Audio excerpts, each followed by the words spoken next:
जय हिंद दोस्तों, क्या हाल चाल है। दोस्तों यूपी पुलिस कांस्टेबल का आप सभी को पता है कि 17 और 18 तारीख को एग्जाम है। आज डेट हो चुकी है दोस्तों आपकी 31 जनवरी और आज से दोस्तों बस सिर्फ और सिर्फ आपके पास 15 से 16 दिन का समय है। जिसका 17 को एग्जाम है उसके पास 16 दिन और बाकी जिसका 18 को है उसके पास 17 दिन का दोस्तों समय रह गया है। लेकिन हम लोग एक मोटे मोटे 15 दिन दोस्तों मानकर चलेंगे, क्योंकि एक दो दिन ऐसे इधर उधर निकल ही जाते हैं। कभी बुखार है, कभी कुछ है, कभी कुछ है, वो एक दो दिन ऐसे ही आपके निकल जाते हैं। तो आज दोस्तों हम लोग 15 दिन के बारे में दोस्तों बात करने वाले हैं कि इन 15 दिन में आप दोस्तों कैसे अपना सिलेक्शन सुनिश्चित कर सकते हैं। इस वीडियो को लास्ट तक जरूर देखना। जिनको मैथ्स में डर लगता है उनके लिए बहुत गजब की स्ट्रेटेजी है। और हिंदी में आपके नंबर कैसे बढ़ेंगे, बहुत से बच्चे ऐसे हैं जो 30 के आसपास स्कोर कर ले रहे हैं, लेकिन उनकी गलती कहां हो रही है, वो क्वेश्चन दोस्तों गलत कर देना है अपने किसके भाई, उपन्यास वगैरह आपके आते हैं हिंदी में, ठीक। और हिंदी साहित्य के जो क्वेश्चन आपके आते हैं तो बच्चों के वहां से हिंदी में क्वेश्चंस गड़बड़ थोड़े हो रहे हैं। उसमें दोस्तों कैसे हम लोगों को सुधार करना है। और जीके जीएस में बच्चों का स्कोर नहीं बढ़ रहा है। जीके जीएस में बहुत दिक्कत है। बच्चे कह रहे हैं कि सर जीके जीएस हमारी कंप्लीट नहीं हो रही है, 20 से ऊपर हमारे क्वेश्चन नहीं बढ़ रहे हैं, कुछ कह रहे हैं हमारे 15 से ऊपर नहीं बढ़ रहे हैं। तो जीके जीएस में बहुत सारी दिक्कत है बच्चों को। उसके बारे में दोस्तों फुल डिटेल एकदम बेहतरीन तरीके से आपको टॉपिक वाइज भी बताऊंगा कि कौन कौन से टॉपिक से दोस्तों आपके प्रश्न बनने की संभावना है। Most expected questions, most expected आपको टॉपिक भी दोस्तों यहां पर इस वीडियो में बताने वाला हूं। उसके बाद दोस्तों रीजनिंग में भी मैं आपको बताऊंगा कि रीजनिंग में आपको क्या करना है। और रीजनिंग में जिन बच्चों का स्कोर अच्छा हो रहा है उनको दोस्तों अब क्या करना है, जिनका नहीं हो रहा है उनको क्या करना है। तो इस वीडियो को मेरे वही एंड तक जरूर देखना, बहुत शानदार वीडियो है और कुछ ना कुछ दोस्तों आपके लिए वैल्यू जरूर देगी ये वीडियो। तो चलिए दोस्तों स्टार्ट करते हैं आज के सेशन को। तो सबसे पहले दोस्तों मैंने लिखा है मैथ्स, ठीक है। उसके बाद लिखा है हिंदी, जीके जीएस और रीजनिंग। तो अगर सबसे पहले मैं बात करूंगा सर, तो पहले मैं मैथ की बात नहीं करूंगा, क्योंकि मैथ में बहुत बच्चों को डाउट है। इसके बारे में थोड़ा समय लेकर चीजों को बताऊंगा कि कौन कौन से टॉपिक आपको पढ़ लेने हैं मैथ में, जहां से आपको डायरेक्ट दोस्तों क्वेश्चन ज्यादा से ज्यादा जहां से क्वेश्चन आपको देखने को मिलेंगे, वो दोस्तों टॉपिक आपको मैं बताऊंगा। सबसे पहले हम चलते हैं दोस्तों हिंदी पर। तो हिंदी की अगर मैं बात करता हूं दोस्तों, तो हिंदी में आपको पता है व्याकरण, ठीक है। व्याकरण में दोस्तों आपके वही सब चैप्टर भाई, आपके एक तो वर्णमाला हो गई, संधि हो गई, समास हो गई, अव्यय हो गए, प्रत्यय हो गए, उपसर्ग हो गए, ठीक है। उसके बाद वाच्य हो गए, काल हो गए और आपके समास हो गए, ठीक है। तो ये सब क्या है आपके दोस्तों व्याकरण का हिस्सा है, ठीक है। अगर आपके 37 क्वेश्चन ओवरऑल दोस्तों हिंदी में पूछे जा रहे हैं और अगर आप दोस्तों 28 या 29 क्वेश्चन तक दोस्तों यहां पर ठीक कर रहे हैं हिंदी में, तो आपके दोस्तों जो क्वेश्चंस गलत हो रहे हैं वो मैं उम्मीद लगा सकता हूं दोस्तों आपके क्वेश्चंस गलत हो रहे होंगे हिंदी साहित्य में, ठीक है। तो कहां से गलत हो रहे होंगे क्वेश्चन आपके, हिंदी साहित्य से दोस्तों आपके क्वेश्चन गलत हो रहे होंगे, क्योंकि यहां पर जीवनियां हैं और उनकी कहानियां हैं, उपन्यास हैं, ये दोस्तों रटने वाली चीजें हैं। इसलिए दोस्तों यहां पर हिंदी साहित्य में आपके जो क्वेश्चन है वो गलत हो रहे होंगे। और व्याकरण में दोस्तों आपके ज्यादातर चीजें सही हो रही होंगी। जिनकी व्याकरण में भी दोस्तों अभी चैप्टर्स बाकी रह गए हैं, तो मैं उनको सजेस्ट करूंगा कि हिंदी एक ऐसा सब्जेक्ट है जहां पर आपको दोस्तों 100% तैयारी कर कर जानी है। हिंदी में आपको कुछ छोड़कर नहीं जाना है, हिंदी आपको संपूर्ण तैयार कर कर जानी है। अगर हिंदी में छोड़ोगे दोस्तों तो बहुत दिक्कत हो जाएगी, क्योंकि जीके जीएस में 38 क्वेश्चन है और मैं मानता हूं यहां पर दोस्तों 22 से 23 क्वेश्चन, बहुत कम बच्चे ऐसे होंगे जो 22 क्वेश्चन लेकर या 23 क्वेश्चन कर कर सही आ पा रहे होंगे, बहुत कम, मिनिमम बच्चे। लेकिन अगर हम बात कर ले हिंदी, तो हिंदी में दोस्तों बच्चे 35 क्वेश्चन आसपास सही कर रहे होंगे। और अगर आप यहां पर दोस्तों 30 से कम क्वेश्चन करते हो तो मतलब आप अपने आप से अपना सिलेक्शन रोकते हो। ये दोस्तों बात 100% ट्रू है, ठीक है। तो हिंदी में दोस्तों आपको स्कोर बढ़ाना पड़ेगा। 37 क्वेश्चन है, आपको व्याकरण तो दोस्तों तैयार करनी होगी, जितने भी आपके संधि समास वगैरह है आपको वर्णमाला तैयार कर लेनी है, ठीक है। उनके नियम पर दोस्तों आपको बहुत मेहनत करनी है। जैसे वर्णमाला में नियम है, ठीक है, कि सघोष वर्ण कौन सा होता है, अघोष कौन सा होता है, तालव्य व्यंजन कौन सा है, ओष्ठ आकृति के आधार पर कौन से आपके स्वर होते हैं, या फिर ओष्ठ आकृति के अनुसार कितने स्वर होते हैं, या फिर आपके पूछ लेता है मुख खुलने के आधार पर स्वरों का वर्गीकरण, ठीक है, व्यंजनों का वर्गीकरण, ठीक है। उस प्रकार से दोस्तों क्वेश्चन आपके व्याकरण में दोस्तों पूछेंगे वर्णमाला में। उसके बाद समास पूछ लिए जाएंगे, समास कौन सा होता है, इनमें से कौन सा तत्पुरुष समास का उदाहरण है, कौन सा अव्ययी भाव का उदाहरण है, कौन सा दीर्घु, कौन सा द्वंद्व, ठीक है। ये सब आपके दोस्तों पूछे जाएंगे समास में। उसी प्रकार से दोस्तों आपसे पूछा जाएगा कि आपका एक आता नहीं है, एक चैप्टर है आपका कृत वाला, जिसमें आपके वाच्य वाला, जिसमें आपके 3 जो आपके वाच्य होते हैं, कृत वाच्य होते हैं, कर्म होते हैं, और दोस्तों वो आपके जो वाच्य होते हैं। ठीक है, तो ये दोस्तों आपके क्या है, ये सभी व्याकरण का हिस्सा है। तो ये नियम दोस्तों आपको पढ़ना पड़ेंगे। जैसे आपसे पूछ लिया जाएगा कि सर विसर्ग में कौन सा नियम लगता है, व्यंजन संधि में दोस्तों कौन सा हम नियम लगाते हैं। ठीक है, तो ये सब चीजें दोस्तों आपको व्याकरण में पढ़नी पड़ेंगी। और हिंदी दोस्तों अपने आप में एक ऐसा सब्जेक्ट है, वो कहता है कि आप मुझे पढ़ो मैं आपका हो जाऊंगा। हिंदी ये सब्जेक्ट है, आप मुझे पढ़ो मैं आपका हो जाऊंगा। हिंदी सिर्फ आपसे चाहता है कि आप उसको एक बार पढ़ें, और जब आप पढ़ेंगे तो दोस्तों ये 37 क्वेश्चन में से 33, 34, 35 क्वेश्चन आपके दोस्तों कभी गलत नहीं होंगे। ये दोस्तों बात 100% ट्रू है। तो 37 क्वेश्चन में से ये हिंदी पर दोस्तों आपको मेहनत करनी है। पहले व्याकरण आपको तैयार करनी है। व्याकरण तैयार अगर आपकी हो गई है, आप 32, 33, 31 क्वेश्चन तक कर रहे हैं, तो फिर दोस्तों आपके क्वेश्चन गलत हो रहे होंगे हिंदी साहित्य में, क्योंकि दोस्तों इसका सिलेबस बहुत बड़ा है। तो हिंदी साहित्य दोस्तों आपको जो है पढ़ना पड़ेगी। ठीक है, हिंदी साहित्य आपको पढ़ना पड़ेगी, तभी दोस्तों स्कोर आपका हिंदी में गेन हो पाएगा। चाहे आप मॉक टेस्ट लगा रहे हो या प्रैक्टिस सेट लगा रहे हो, अगर आपके क्वेश्चन हिंदी में गलत हो रहे हैं, तो मुझे जहां तक लगता है तो हिंदी साहित्य में दोस्तों आपके क्वेश्चन गलत हो रहे होंगे। ठीक है, ये तो बात मैंने दोस्तों करी हिंदी की। हिंदी दोस्तों आपको कैसे तैयार करनी है, और कैसे दोस्तों आपको जो है स्कोर यहां से बनेगा, कैसे दोस्तों आपको पढ़ना है। ठीक है, उसके बाद दोस्तों मैं बात करता हूं सर जीके और जीएस की। देखिए जीके जीएस में अपने आप में एक दोस्तों बहुत विशाल सिलेबस है जीके जीएस का, लेकिन कम से कम चीजों में हम दोस्तों कैसे ज्यादा से ज्यादा क्वेश्चंस कर पाएंगे, इस पर हम लोग दोस्तों बात करते हैं। तो जीके जीएस में अगर दोस्तों मैं बात करूं, ठीक है, किसकी सर, जीके जीएस की। तो जीके जीएस में दोस्तों सबसे पहले आप लोग कोशिश करना कि आधुनिक भारत आप लोग पढ़ लें बेहतरीन तरीके से। ठीक है, आधुनिक भारत दोस्तों, आधुनिक भारत में आपका इंडियन नेशनल जो मूवमेंट है, ठीक है, जिसे हम लोग बोलते हैं दोस्तों भारतीय राष्ट्रीय आंदोलन, भारतीय राष्ट्रीय आंदोलन। दोस्तों यहां से डायरेक्ट क्वेश्चन आपको रखा हुआ मिलेगा भारतीय राष्ट्रीय आंदोलन से। ठीक है, इसी में दोस्तों आपको पढ़ना है भारतीय राष्ट्रीय आंदोलन में क्या क्या सर, आपको पढ़ लेना है गांधी युग। ठीक है, गांधी युग, गांधी युग पढ़ लेना है आपको। कांग्रेस अधिवेशन, ठीक है, कांग्रेस अधिवेशन के बारे में पढ़ना है, कांग्रेस अधिवेशन के बारे में पढ़ना है। और आपको वायसराय के बारे में पढ़ना है, वायसराय। ठीक है, ये दोस्तों आपको पढ़ना है भारतीय राष्ट्रीय आंदोलन में। दोस्तों हिस्ट्री की मैं बात करता हूं तो मुगल काल, ठीक है, मुगल काल, मराठा साम्राज्य, ठीक है, मराठा साम्राज्य, और आपके सभी धर्मों के बारे में दोस्तों एक बार जरूर देख लेना कि विष्णु धर्म क्या है, शैव धर्म क्या है, मुस्लिम धर्म क्या है, ईसाई धर्म क्या है। ठीक है, ये सभी धर्मों के बारे में दोस्तों जरूर पढ़कर जाना। और बौद्ध धर्म के बारे में जरूर पढ़कर जाना, जैन धर्म के बारे में जरूर पढ़कर जाना।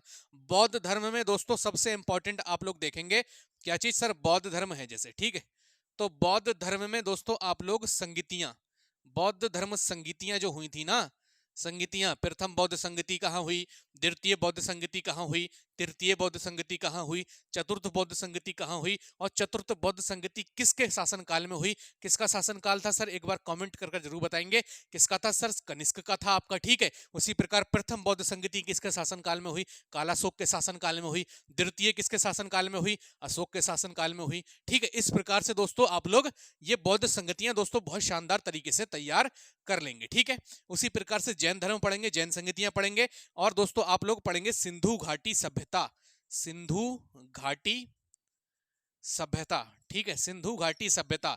दोस्तों यहां पर जो जीके जीएस में सबसे ज्यादा जो इंपॉर्टेंट है वो दोस्तों इंपॉर्टेंट है आपका यूपी जीके। ठीक है, यूपी जीके। और यहां पर दोस्तों इंपॉर्टेंट है आपका स्टैटिक जीके, स्टैटिक जीके। ठीक है, तो यूपी जीके और स्टैटिक जीके ये दोस्तों आपके लगभग मिला के 15 क्वेश्चन या फिर 14 क्वेश्चन आपको यहां से देखने को मिल जाएंगे यूपी जीके और स्टैटिक जीके से। 15 से 14 क्वेश्चन सिर्फ और सिर्फ यूपी जीके, स्टैटिक जीके। और करंट अफेयर अगर आप मिला लोगे ना, तो करंट अफेयर मिला के लगभग दोस्तों 18 क्वेश्चन आपको यहीं से देखने को मिलेंगे, यूपी जीके, स्टैटिक जीके और आपका करंट अफेयर। तो सबसे ज्यादा इंपॉर्टेंट यूपी जीके है, स्टैटिक जीके है और आपका करंट अफेयर है। तो यूपी जीके के लिए दोस्तों मैंने एक स्पेशल वीडियो बनाने की सोची है। कल मैं दोस्तों पूरी यूपी जीके के ऊपर एक स्पेशल वीडियो बनाऊंगा, जिसमें आपको बताऊंगा कि यूपी जीके दोस्तों आपको कैसे कमांड बनानी है, यूपी जीके में कौन से चैप्टर आपको कंप्लीट करने हैं, क्वेश्चंस भी दोस्तों आपको बताऊंगा कहां से बनेंगे यूपी जीके के। तो कल दोस्तों 5 बजे उस वीडियो का इंतजार आप सब लोग जरूर करना, ठीक है। बाकी स्टैटिक जीके की दोस्तों कल मैंने एक वीडियो डाली थी जिसमें मैंने आपको भारतीय अनुसंधान संस्थान क्लास में याद कराने की दोस्तों बात कही थी, और क्लास में याद कराए हैं मैंने भारतीय राष्ट्रीय आपके जो है संगठन वगैरह, ठीक है, अनुसंधान संगठन वगैरह सब मैंने दोस्तों क्लास में याद कराए हैं। बहुत शानदार दोस्तों वीडियो है, कमेंट बॉक्स में दोस्तों उसका लिंक मैंने पिन कर दिया है, जाकर सभी लोग देखिए। और क्लास में ना याद हो जाए दोस्तों तो चैनल को अनसब्सक्राइब कर देना, यहां आकर कमेंट कर देना कि सर एक भी क्वेश्चन आपको याद नहीं हुआ। ये बात दोस्तों मैं आपसे वादा करता हूं, ठीक है। तो ये static GK, UP GK, current affair और आपका ये पूरा, ठीक। बाकी जियोग्राफी में दोस्तों आप लोग कोशिश करना, जियोग्राफी में जैसे जलप्रपात है, ठीक है, आपकी झीलें हैं, क्लियर है, आपका टाइम जोन है, और सभी के दोस्तों बिल्कुल फ्री ऑफ कॉस्ट नोट्स इतने कम चीजों में दोस्तों समेट के मैंने आप लोगों के लिए टेलीग्राम पर डाले हैं। चाहे आपका इंडियन ज्योग्राफी हो, चाहे आपकी हिस्ट्री हो, या आपकी यूपीजी के हो, ठीक है, सभी कुछ बिल्कुल एकदम इतनी सी 12-13 पेजों में आपको पूरा घोल कर दोस्तों पिलाने के लिए मैंने अपने टेलीग्राम पर नोट्स डाले हैं बिल्कुल फ्री ऑफ कॉस्ट, जाकर सभी लोग दोस्तों देख सकते हैं। अगर अभी मैं आपको दिखा भी देता हूं, अगर यहां पर दोस्तों नोट्स अगर मुझे मिल जाते हैं तो, कि कैसे नोट्स हैं दोस्तों बेहतरीन तरीके से आप एक बार देख लेंगे, ठीक है। तो चलिए दोस्तों, अभी दिख नहीं रहे हैं मुझे फिलहाल यहाँ पर टेबल पर, अगर यहाँ होते दोस्तों तो मैं आपको दिखाता कि नोट्स दोस्तों कितने शानदार हैं, ठीक है। तो बाकी दोस्तों आपको मैंने बता दिया जीके जीएस। अब मैं दोस्तों बात करता हूँ आपकी मैथमेटिक्स पर। देखिए काफी ज्यादा बच्चे ऐसे हैं जो मैथ्स में दोस्तों सोच रहे हैं कि यार हम यार कैसे मैथ में क्वेश्चंस कर पाएंगे, और अगर बच्चे जो मैथ्स में कमजोर हैं तो फिर दोस्तों उन्हें यहाँ पर स्कोर बढ़ाना पड़ेगा, रीजनिंग में क्वेश्चंस बढ़ाने पड़ेंगे, जीके जीएस में स्कोर बढ़ाना पड़ेगा, और हिंदी में। जो बच्चा जीके जीएस में कमजोर है, जीके जीएस उसको ज्यादा समझ में नहीं आती है, तो वो बच्चा मैथ से कवर करेगा भाई स्कोर, क्योंकि स्कोर तो कवर करना है ना। ऐसा तो नहीं है हम दो चीजों पर दोस्तों कम कमांड है और हम एग्जाम देने चले जाएं और हमारा सिलेक्शन हो जाए, ऐसा नहीं होगा। किसी एक में अगर आप कमजोर हैं तो उस एक में जितने आप क्वेश्चंस नहीं करेंगे वो दोस्तों यहाँ पर आपको बराबर बराबर हिस्सों में बांटना पड़ेगा, ठीक है। तो अगर मैथ्स की मैं बात करता हूं कि कौन कौन से चैप्टर दोस्तों आप कर लें आपका सिलेक्शन हो जाएगा, क्वेश्चन आप यहां से बना लेंगे 10 से 12, ठीक है। तो सबसे पहले अगर दोस्तों मैं बात करता हूं तो क्वेश्चन दोस्तों आपके सबसे ज्यादा बन रहे हैं किसमें भाई, मैथ्स में, प्रॉफिट एंड लॉस, ठीक है, प्रॉफिट एंड लॉस दोस्तों यहां से आपके क्वेश्चन खूब बन रहा है, प्रॉफिट एंड लॉस से, ठीक है। उसके बाद दोस्तों ratio and proportion, ratio and proportion दोस्तों यहां से आपके क्वेश्चन खूब बन रहे हैं, रेशियो एंड प्रोपोर्शन। उसके बाद दोस्तों एवरेज से क्वेश्चन बन रहा है आपका, ठीक है, एवरेज हो गया, और आपका मेंसुरेशन, ठीक है, एवरेज हो गया सर, और आपका सर मेंसुरेशन हो गया, ठीक है। उसके बाद आपका time and work, time and work, time and distance, time and distance, ठीक है, परसेंटेज, परसेंटेज, पार्टनरशिप, ठीक है, पार्टनरशिप, परसेंटेज हो गया, पार्टनरशिप हो गया। देखिए कम से कम प्रॉफिट एंड लॉस में अगर मैं बात करता हूं 2 से 3 क्वेश्चन आपको देखने को मिलेंगे, रेशियो में मैं बात करता हूं 2 क्वेश्चन आपको मिलेंगे देखने को, एवरेज मेंसुरेशन के दोस्तों 2 से 3 क्वेश्चन दोस्तों देखने को मिलेंगे, time and work, time and distance के लगभग दोस्तों 3 से 4 क्वेश्चन मिलेंगे देखने को, परसेंटेज के दोस्तों मिनिमम 2 से 3 क्वेश्चन आपको देखने को मिलने वाले हैं, और पार्टनरशिप के भी दोस्तों क्वेश्चन आपको देखने को मिलने वाले हैं। तो यहां पर अगर मैं देखता हूं कम कम ही ले लेता हूं दोस्तों, 2, 4, 7, 10 और 2, 12। अगर मैं कम कम क्वेश्चन भी लेता हूं ना तो 12 क्वेश्चन दोस्तों होते हैं, लेकिन आप लोग यकीन मानिए कि यहां पर 12 से लेकर दोस्तों 14 क्वेश्चन तक आपके पूछे जाने हैं, ratio and proportion, percentage, profit loss, time and work, average, ठीक है। बाकी दोस्तों एसआई सीआई में बहुत बच्चों को दिक्कत होती है, तो इनके दोस्तों आपको बेसिक वाले फार्मूले पढ़ लेते हैं, जैसे सिंपल इंटरेस्ट का फार्मूला क्या होता है, कंपाउंड इंटरेस्ट का फार्मूला क्या होता है, ठीक है। आपसे पूछ लेगा कि सर प्रॉफिट लॉस का फार्मूला क्या होता है, प्रॉफिट परसेंट के फार्मूले पे बेसिक आपको क्वेश्चन देखने को मिलेंगे, उसी प्रकार लॉस परसेंट के फार्मूले पे बेसिक क्वेश्चन देखने को मिलेंगे। प्रॉफिट कैसे होगा सर, एसपी माइनस का सीपी, जब आप कोई भी चीज अगर मेरे मान लीजिए 500 रुपए की चीज में लेकर आया, ठीक है, ये मेरी क्या हो गई लागत मूल्य, 500 रुपए की चीज मैंने ली और उसको मैंने कितने में बेच दिया सर, सेलिंग प्राइस मैंने रख दिया 600, 600 में मैंने उसको बेचा, 500 की लाया, तो मेरा प्रॉफिट कितना होगा सर, मेरा प्रॉफिट होगा 10%। और प्रॉफिट किस पर होता है सर, सीपी पर होता है, ठीक है, प्रॉफिट किस पर होता है सर, सीपी पर होता है, इनटू में 100। इस फार्मूले पर दोस्तों आपके सारे क्वेश्चन निकल कर आएंगे प्रॉफिट एंड लॉस के, बहुत शानदार तरीके से आप दोस्तों ये चीज कर लेंगे, जो मैंने दोस्तों आपको चैप्टर ये बताए हैं मैथमेटिक्स के, यहां से क्वेश्चन आपका बाहर नहीं जाएगा, ठीक है। जिनका स्कोर नहीं बन रहा है, जिनके नंबर कम आ रहे हैं मैथ में, उनके लिए ये चैप्टर मैंने बताए हैं। चाहे दोस्तों आप इनकी क्लासेस देख लें, चाहे आप बेसिक क्लासेस देख लें इनकी, जिसमें ट्रिक से बताया हो, आप जैसा चाहें वैसे इनकी क्लासेस देखें और क्वेश्चंस की प्रैक्टिस करें। बाकी दोस्तों सब अब इस समय दोस्तों सब आपका प्रैक्टिस के ऊपर डिपेंड है। सिर्फ आपको प्रैक्टिस ही सिलेक्शन दिला सकती है, किसी का कोर्स आपको सिलेक्शन नहीं दिला सकता। सिर्फ और सिर्फ आपकी प्रैक्टिस ही दोस्तों आपको अब सिलेक्शन की मोड़ पर लेकर जा सकती है। दोस्तों रीजनिंग में आपको पता है कि 55 क्वेश्चन आने हैं। अगर आपको रीजनिंग में दिक्कत है, ठीक है, तो दोस्तों आपसे मैं कहूंगा कि भाई नॉन वर्बल रीजनिंग तो आपको बिल्कुल भी नहीं छोड़नी है। नॉन वर्बल रीजनिंग दोस्तों यहां से खूब क्वेश्चन दबा के बनेंगे यूपी पुलिस कांस्टेबल में। बहुत आसान क्वेश्चन होते हैं नॉन वर्बल के, चित्र वगैरह बने होते हैं और चित्र वगैरह में आपको आकृतियां पूरी करना होती हैं कि इधर को आकृति कौन सी पूरी हो जाएगी। 4 ऑप्शन दे देगा आपको कि कौन सी आकृति है, ठीक है। बाकी दोस्तों डाइस कर लेना, जिसे हम बात पासा बोलते हैं, ठीक है। कैलेंडर कर लेना दोस्तों, कैलेंडर, ठीक है। और आप क्लॉक कर लेना। ये वो चीजें हैं दोस्तों जिसमें आपको कंसेप्ट सीखना पड़ेगा। अगर आप कैलेंडर का कंसेप्ट नहीं सीखते हैं, कैलेंडर की दोस्तों चीजें नहीं सीखते हैं, तो दोस्तों आप कैलेंडर को कभी भी नहीं कर पाओगे। अगर आप क्लॉक की कंसेप्ट नहीं सीखते हैं, क्लॉक की दोस्तों आप ट्रिक नहीं सीखते हैं, तो आप क्लॉक वाले क्वेश्चंस कभी नहीं बना पाओगे। इसी प्रकार डाइस वाले क्वेश्चंस भी आप नहीं बना पाओगे। बाकी रीजनिंग में गुणा भाग कर कर बहुत बच्चे क्वेश्चन लगा लेते हैं, जैसे प्लस को माइनस लिखा जाता है, माइनस को ये लिखा जाता है, इसको ये लिखा जाता है, यहाँ पर संख्याएं दे दी जाएंगी 16 गुणा 3 भाग 4, ये तो ये क्वेश्चन तो कर लेगा बच्चा रीजनिंग में।